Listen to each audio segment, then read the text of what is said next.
Puji Tuhan, Shalom. Kita mengucap syukur karena Tuhan Yesus baik dalam hidup kita. Pada hari ini, di minggu ini kita kembali berkumpul bersama untuk memuji dan memuliakan nama Tuhan. Namun sebelumnya saya mengundang kita untuk mengambil saat teduh di hadapan Tuhan. Saat teduh dimulai.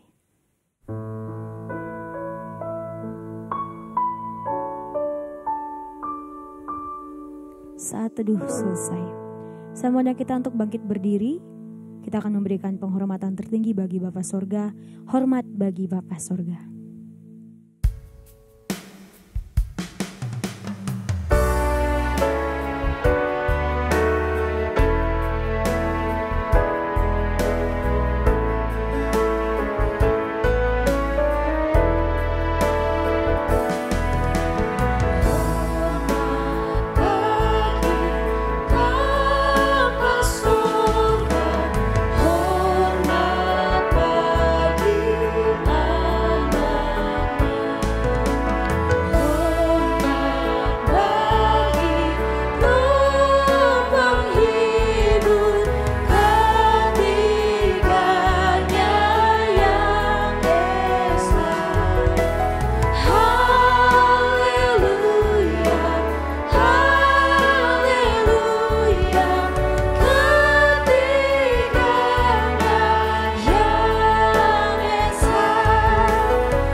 Bapak, Ibu, Saudara yang terkasih di dalam Tuhan Yesus Kristus.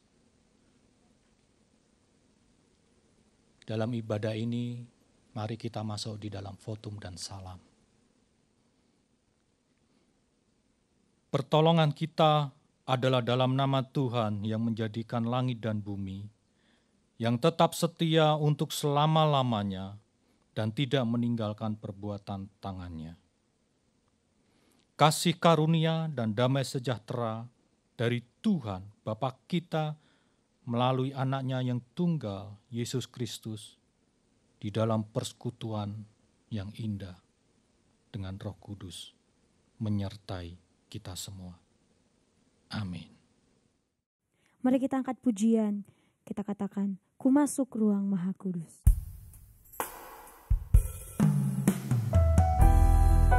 Kami masuk ruang yang Maha Kudus, sebab kami rindu menyembah. Mari kita siapkan hati kita angkat pujian kepada Tuhan.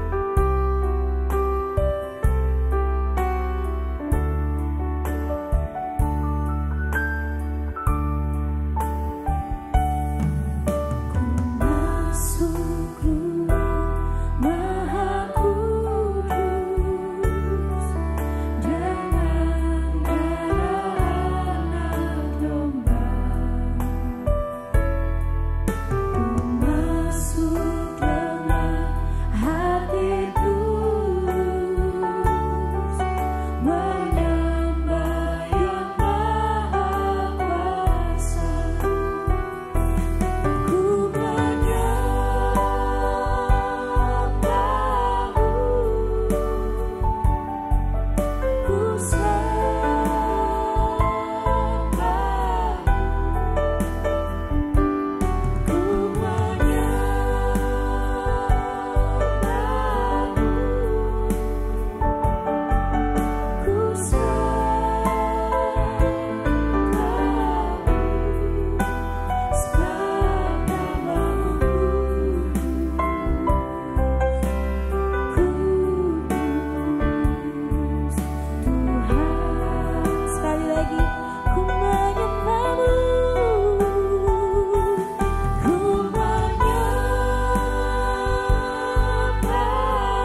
Bapak, Ibu, Saudara yang terkasih di dalam Tuhan, mari kita berdoa sebagai bentuk pengakuan dosa kita.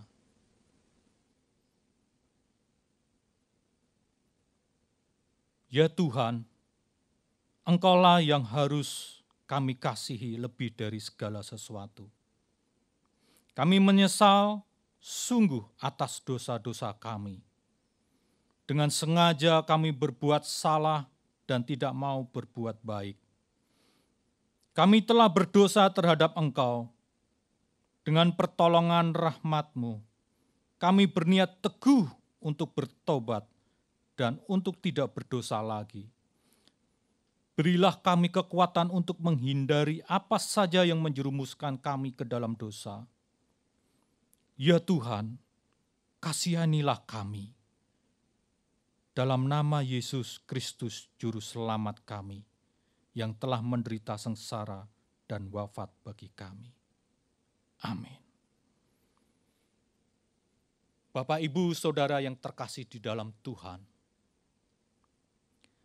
sebagaimana firman Tuhan mengatakan, tetapi hendaklah kamu ramah seorang terhadap yang lain, penuh kasih mesra dan saling mengampuni, sebagaimana Tuhan di dalam Kristus telah mengampuni kamu.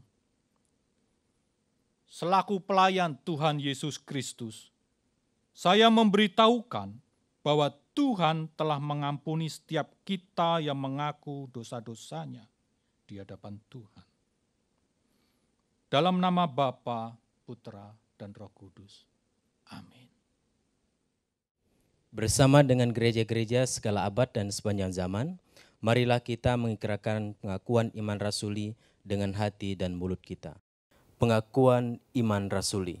Aku percaya kepada Tuhan, Bapa yang Maha Kuasa, Khalik langit dan bumi, dan kepada Yesus Kristus, Anaknya yang tunggal Tuhan kita, yang dikandung dari Roh Kudus, lahir dari anak darah Maria, yang menderita sengsara di bawah pemerintahan Pontius Pilatus, disalibkan, mati dan kuburkan, turun ke dalam kerajaan maut. Pada hari yang ketiga, bangkit pula dari antara orang mati, naik ke sorga, duduk di sebelah kanan Tuhan, Bapa yang Maha Kuasa. Dan dari sana ia akan datang untuk menghakimi orang yang hidup dan yang mati. Aku percaya kepada Roh Kudus, gereja yang kudus dan am, persekutuan orang kudus, pengampunan dosa, kebangkitan tubuh dan hidup yang kekal. Amin. Bapak dan Ibu dipersilahkan duduk kembali. Puji Tuhan, sebab hanya di dalam namanya, Yesus dia sumber pengharapan. Mari kita bersorak memuji nama Tuhan, kita bertepuk tangan, kita mengatakan firman terangi jalanku.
Shalom Bapak dan Ibu yang terkasih dalam nama Tuhan kita Yesus Kristus. Saya mengundang untuk berdiri.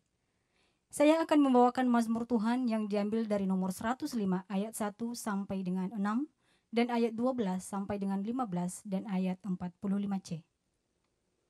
Bersyukurlah kepada Tuhan, serukanlah namanya. Perkenalkanlah perbuatannya di antara bangsa-bangsa.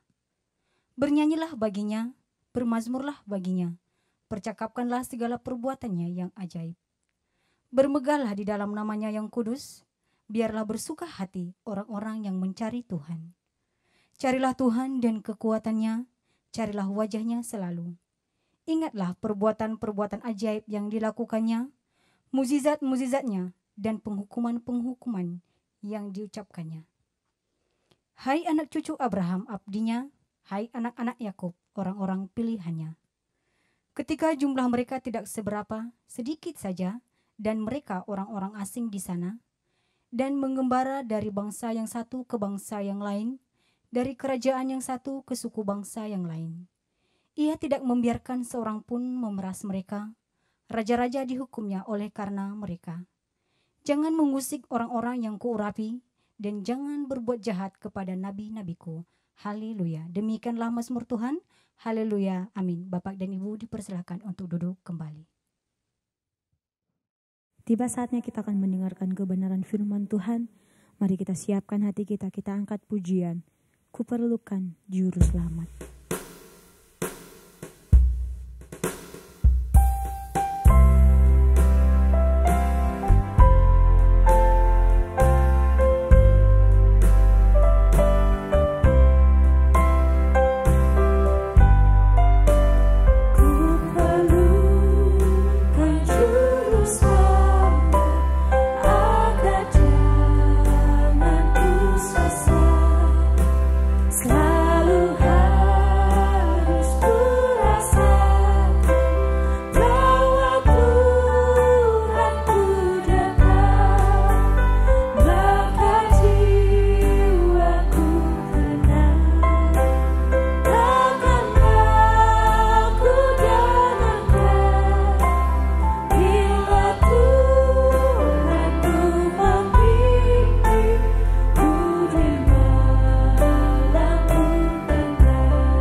Shalom Bapak dan Ibu yang terkasih dalam nama Tuhan kita Yesus Kristus. Saya mengundang untuk berdiri. Saya akan membacakan firman Tuhan yang diambil dari Matius pasal 4 ayat 1 sampai dengan 11. Maka Yesus dibawa oleh Roh ke padang gurun untuk dicobai iblis. Dan setelah berpuasa 40 hari dan 40 malam, akhirnya laparlah Yesus. Lalu datanglah si pencoba itu dan berkata kepadanya, "Jika engkau anak Tuhan, perintahkanlah supaya batu-batu ini menjadi roti."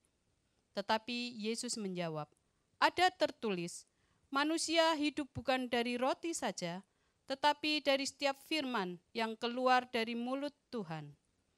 Kemudian iblis membawanya ke kota suci dan menempatkan dia di bubungan bait suci. Lalu berkata kepadanya, "Jika engkau anak Tuhan, jatuhkanlah dirimu ke bawah, sebab ada tertulis, mengenai engkau ia akan memerintahkan malaikat-malaikatnya, dan mereka akan menatang engkau di atas tangannya, supaya kakimu jangan terantuk kepada batu." Yesus berkata kepadanya, "Ada pula tertulis, janganlah engkau mencobai Tuhan sesembahanmu." Dan iblis membawanya pula ke atas gunung yang sangat tinggi dan memperlihatkan kepadanya semua kerajaan dunia dengan kemegahannya, dan berkata kepadanya, "Semua itu akan kuberikan kepadamu jika engkau sujud menyembah aku." Maka berkatalah Yesus kepadanya, "Enyahlah iblis, sebab ada tertulis, engkau harus menyembah Tuhan sesembahanmu, dan hanya kepada Dia sajalah engkau berbakti." Lalu iblis meninggalkan dia, dan lihatlah malaikat-malaikat datang melayani Yesus. Demikianlah firman Tuhan. Haleluya. Amin. Bapak dan Ibu dipersilakan untuk duduk kembali. Bapak Ibu, kita akan berdoa terlebih dahulu sebelum kita menerima firman Tuhan. Mari kita berdoa. Ya Tuhan, pada saat ini kami akan menerima firman-Mu, kiranya Tuhan akan berfirman kepada kami dan kami siap untuk mendengarkannya, terlebih melaksanakan firman Tuhan dalam kehidupan hari demi hari. Dalam nama Tuhan Yesus Kristus. Amin. Bapak Ibu, saudara sekalian, Shalom. Kita telah membaca tadi firman Tuhan yang diambil dari Matius pasal 4 ayat 1 sampai yang ke-11. Dan tema kali ini saya akan beri tema yaitu mengalahkan pencobaan. Kata pencobaan itu di situ di dalam bahasa Yunani itu dipakai kata peiras. Peiras itu punya dua makna, yaitu bisa pencobaan, makna yang pertama pencobaan, dan makna yang kedua itu adalah ujian. Karena itu peristiwa di padang gurun ini merupakan sebuah pencobaan bagi Yesus, sekaligus ujian bagi dia. Itu dapat dibandingkan dengan Ayub pasal 1 sampai 2 dan Yakobus 1 ayat 14. Pencobaan itu datangnya dari iblis. Iblis ingin menjatuhkan Tuhan Yesus dan menggagalkan pelayanan dari Tuhan Yesus. Sedangkan ujian yang Tuhan Yesus hadapi itu adalah perkenanan dari Sang Bapa, supaya Tuhan Yesus yang diberi tugas oleh Sang Bapa itu setia dan bergantung kepada Sang Bapa dan tetap menjalankan kehendak dari Sang Bapa. Sebagai contoh misalnya ketika kita sakit, itu bisa sebagai pencobaan, tapi sekaligus juga sebagai ujian. Contohnya adalah Ayub yang ada di pasal 1 dan 2 kitab Ayub. Ayub adalah orang saleh, tapi tiba-tiba dia menderita. Apakah itu karena Ayub sendiri? Tidak.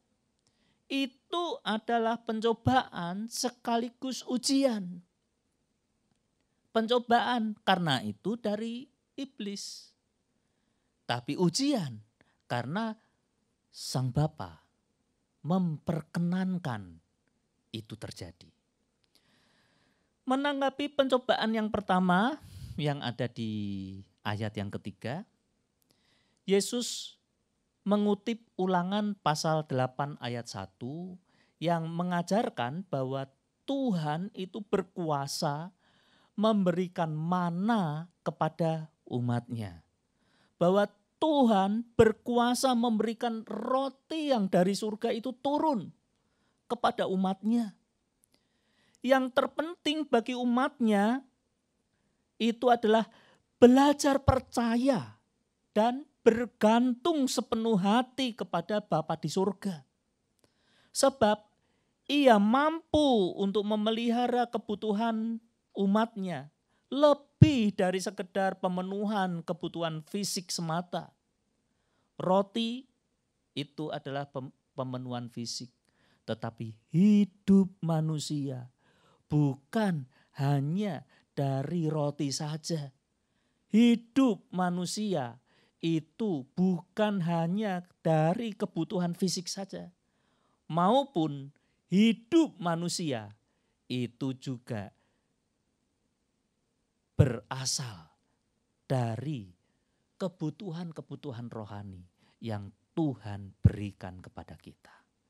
Jadi dari pencobaan yang pertama ini tentang hal yang fisik, Tuhan Yesus berkata, hidup kita tidak dari kebutuhan fisik, melainkan harus juga dari kebutuhan rohani. Seringkali kita sebagai umat Tuhan lebih mementingkan hal yang fisik. Bekerja mati-matian, bekerja sampai malam. Kalau dari siang sampai malam gak apa-apa, ini dari pagi sampai malam. Atau ada orang yang dari pagi sampai hampir pagi lagi. Karena apa? Karena mementingkan pemenuhan kebutuhan fisik. Tapi Tuhan di dalam pencobaan ini mengajarkan kepada kita, yaitu kehidupan manusia bukan hanya dari fisik saja, melainkan pemenuhan kebutuhan rohani itu juga sangat penting. Istirahat itu juga sangat penting. Dengan keluarga, anak, istri dapat bicara bersama-sama dalam satu meja atau dapat bicara bersama-sama dalam satu ruang keluarga. Itu juga hal yang penting. Manusia tidak hidup atas kebutuhan fisik saja, melainkan kebutuhan rohani, kebutuhan jiwa itu juga harus terpenuhi. Kalau kebutuhan jiwa tidak terpenuhi, maka seumur hidup kita akan stres terus. Setiap jam, setiap detik akan marah terus menerus. Karena jiwa itu tidak terpenuhi. Tuhan Yesus memperingatkan sekali lagi. Bukan hanya kebutuhan fisik, melainkan kebutuhan rohani, kebutuhan jiwa. Itu juga harus dicari. Dan bahkan Tuhan Yesus menempatkan di yang pertama. Carilah dahulu kerajaan surga itu. Maka yang lain itu, yang kebutuhan fisik, itu adalah bonus bagi kita. Mengikuti kita. Yang kedua, menanggapi pencobaan yang kedua di ayat yang ke-6, Tuhan Yesus mengutip Ulangan pasal 6 ayat 16. Bahwa Tuhan berkuasa menjaga dan memelihara umatnya. Namun seorang tidak boleh menciptakan situasi tertentu termasuk membahayakan diri sendiri dan memaksa Tuhan menolong dirinya. Itu yang dipaksa oleh iblis. Seperti itu. Tindakan tersebut sama halnya dengan mencobai Tuhan.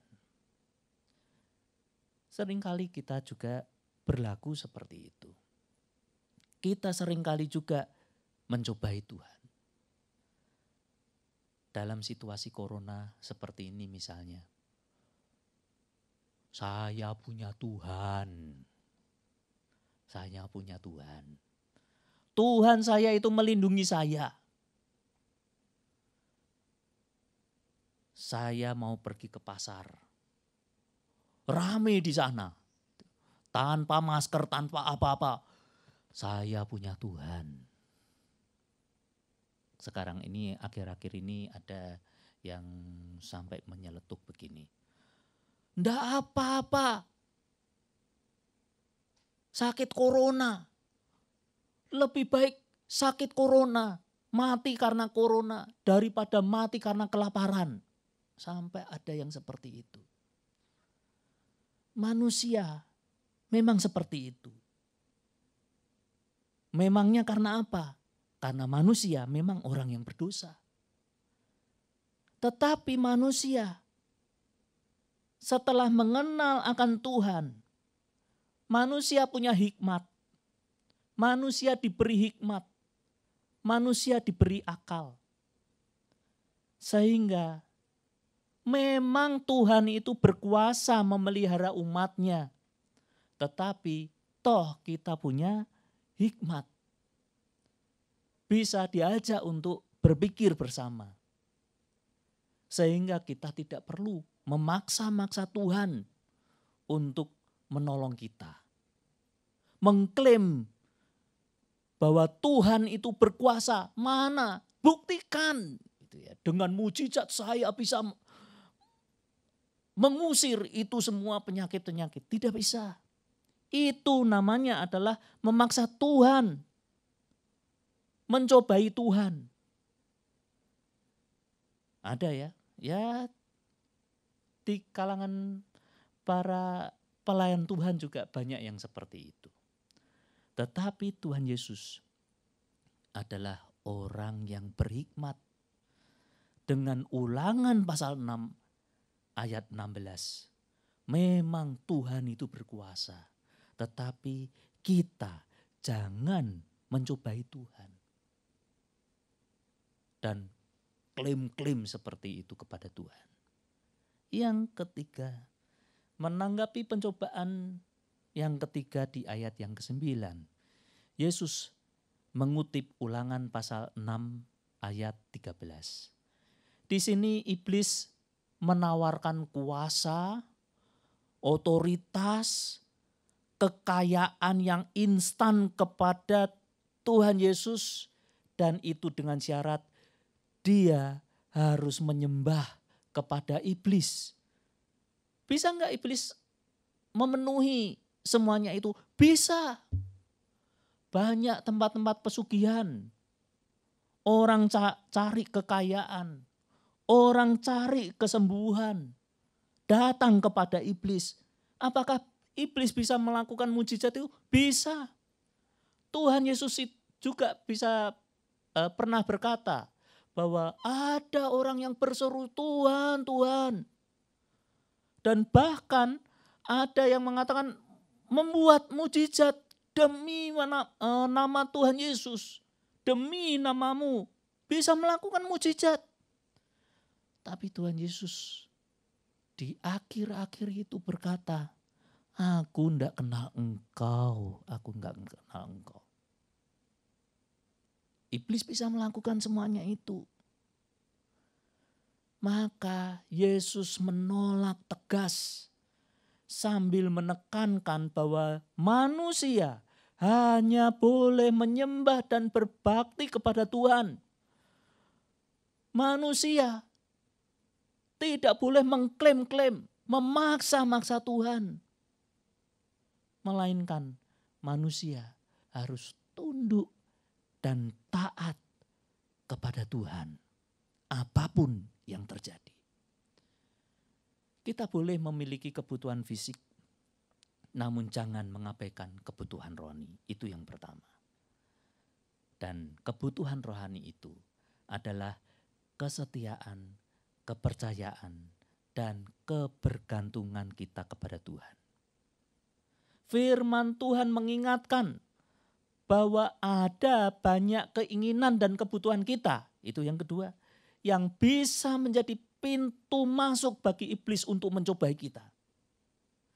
Ketika pencobaan-pencobaan tadi itu berkaitan dengan fisik dan materi, misalnya sakit, kesulitan keuangan, atau masalah pekerjaan, segeralah datang kepada Tuhan dalam doa.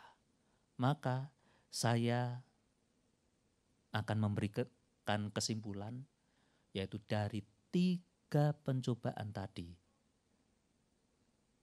dapat diringkas menjadi 1, yaitu berserahlah diri dan percayalah kepada pemeliharaan Tuhan sambil menjaga diri dari pencobaan lainnya, seperti misalnya malas berusaha. Tuhan sanggup memenuhi kebutuhan kita menurut hikmat dan waktu perkenanan Tuhan sendiri. Haleluya, amin. Mari kita berdoa. Ya Tuhan, terima kasih ketika kami membaca akan pencobaan yang datang kepada dirimu di padang gurun ketika engkau saat itu sedang lapar-laparnya setelah puasa. Memang pada waktu terjadi seperti itu, ketika kami sedang lapar, ketika kami sedang haus, ketika kami sedang membutuhkan pertolongan, kebutuhan-kebutuhan yang ada banyak di dalam kehidupan kami. Tetapi melalui pencobaan-pencobaan itu, satu hal yang harus kami lakukan, yaitu berserah diri kepada Tuhan. Tidak datang kepada yang lain. Tetap satu fokus bahwa kami berdoa kepada Engkau sebagai Sang Pemelihara kehidupan kami. Dan Engkau sanggup, Engkau berkenan, tepat pada waktunya Engkau akan menolong. Dalam nama Tuhan Yesus, kami ucapan syukur atas semuanya ini. Amin. Bapak, Ibu, Saudara yang terkasih dalam Tuhan, mari kita berdoa syafaat bersama untuk kita naikkan segala pokok-pokok doa kita kepada Tuhan. Mari kita berdoa. Terima kasih Tuhan, Engkau telah menyertai kami di sepanjang ibadah ini. Dan pada saat ini kami menaikkan doa-doa kami kepada Tuhan. Bahwa kami berdoa untuk bangsa Indonesia yang sedang mengalami permasalahan, baik di bidang kesehatan, baik di bidang politik, baik di bidang keamanan, dan berbagai permasalahan yang dihadapi bangsa ini. Kiranya Tuhan tetap menyertai bangsa ini. Tuhan tidak meninggalkan bangsa ini. Tuhan tetap mengasihi bangsa ini. Kiranya Tuhan memberikan hati yang takut kepada setiap pemimpin-pemimpin bangsa ini untuk memimpin, untuk melaksanakan amanat yang telah diberikan kepada setiap pemimpin bangsa ini dengan menjalankan takut akan Tuhan. Biarlah mereka sungguh-sungguh melayani setiap masyarakat, warga negara Indonesia yang kami cintai ini. Biarlah bangsa ini tetap di dalam rahmat Tuhan, tetap di dalam berkat Tuhan. Biarlah kesejahteraan ada di dalam setiap masyarakat yang ada di dalam bangsa Indonesia. Biarlah kami tetap bertanggung jawab sebagai warga negara. Apa yang wajib kami lakukan. Juga ikut menjaga setiap keamanan. Kami menjaga kedamaian yang ada di dalam bangsa ini. Bukan menjadi warga negara yang memperkeruh suasana yang menyebabkan bangsa ini di dalam dilema, di dalam persoalan. Terima kasih atas segala kebaikan Tuhan. Kami berdoa untuk setiap umat-Mu yang sedang mengalami masalah. Tuhan, jika mereka mengalami masalah kesehatan, kiranya Tuhan memulihkannya. Tuhan menjaganya, sehingga mereka boleh seperti di dalam keadaan sedia kala. Berkati juga dalam setiap pelayanan yang diemban oleh pengurus dari Sinode Gereja Presbyterian Evangelical Indonesia. Biarlah mereka mengembangkan sinode gereja ini menjadi lebih baik, menjadi lebih besar, lebih berkembang. Biarlah mereka memahami, menangkap apa yang menjadi isi hati Tuhan di dalam gereja ini. Terima kasih Tuhan, terima kasih. Dan pada kesempatan ini, kami ingin menaikkan doa Bapa kami yang telah Tuhan ajarkan kepada kami. Dan saya mohon untuk Bapak Ibu Saudara sekalian untuk dapat bangkit berdiri. Dan mari kita bersama-sama mengucapkan doa Bapa kami. Bapa kami yang di sorga, dikuduskanlah namamu, datanglah kerajaanmu, jadilah kehendak-Mu di bumi seperti di sorga. Berikanlah kami pada hari ini makanan kami yang secukupnya, dan ampunilah kami akan kesalahan kami, seperti kami juga mengampuni orang yang bersalah kepada kami. Dan janganlah membawa kami ke dalam pencobaan, tetapi lepaskanlah kami daripada yang jahat, karena Engkaulah yang empunya kerajaan dan kuasa dan kemuliaan sampai selama-lamanya. Amin. Masih tetap berdiri, sama-sama kita akan membacakan nats pedoman hidup baru yang diambil dari Yakobus 4 ayat 7 dalam hitungan ketiga. Kita akan bacakan secara bersama-sama. 1, 2, 3. Karena itu tunduklah kepada Tuhan dan lawanlah iblis, maka ia akan lari daripadamu. Doksologi. Puji Tuhan sumber berkat, puji Dia seluruh makhluk, puji Dia seluruh sorga, Bapa, Anak, Roh Kudus.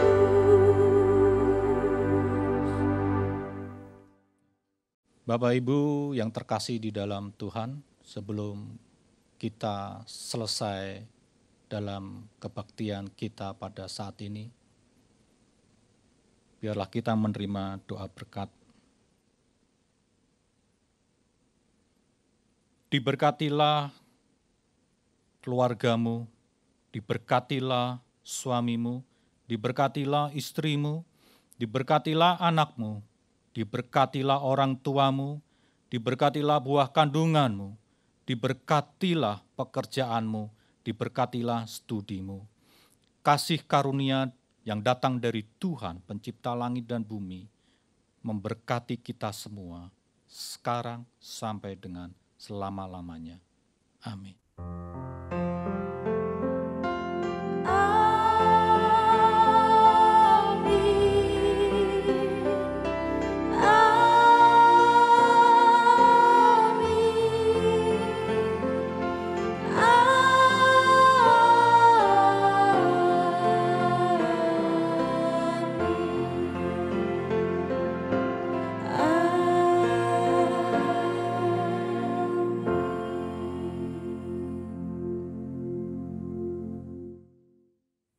Puji Tuhan, ibadah kita telah berakhir. Bapak Ibu dipersilakan untuk duduk kembali dan mengambil saat teduh di hadapan Tuhan. Tuhan Yesus memberkati kita semua.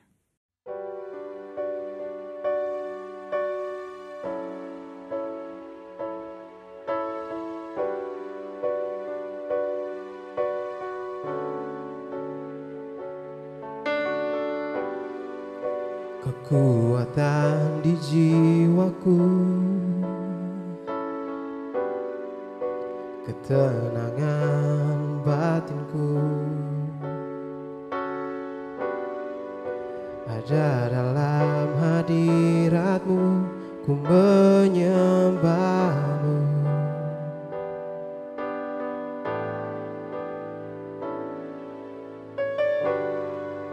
Tersungkurku di kaki-Mu,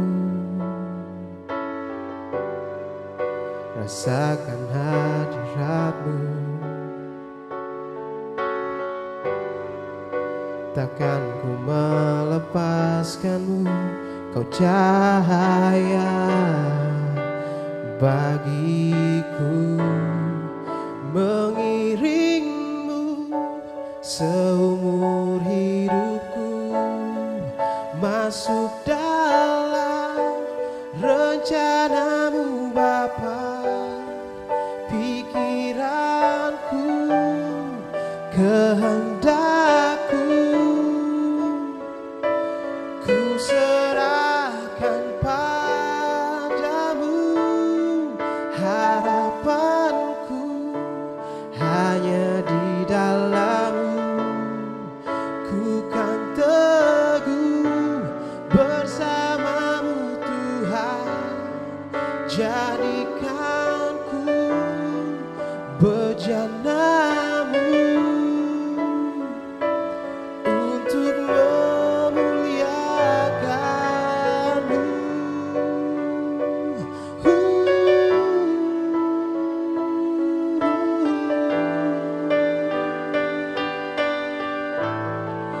Mengiring-Mu seumur hidupku, masuk dalam rencana-Mu Bapa.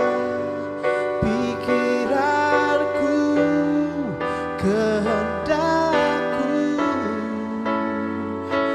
ku serahkan padamu.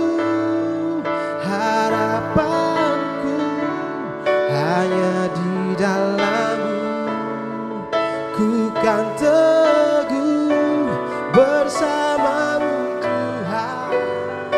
Jadikanku bejana-Mu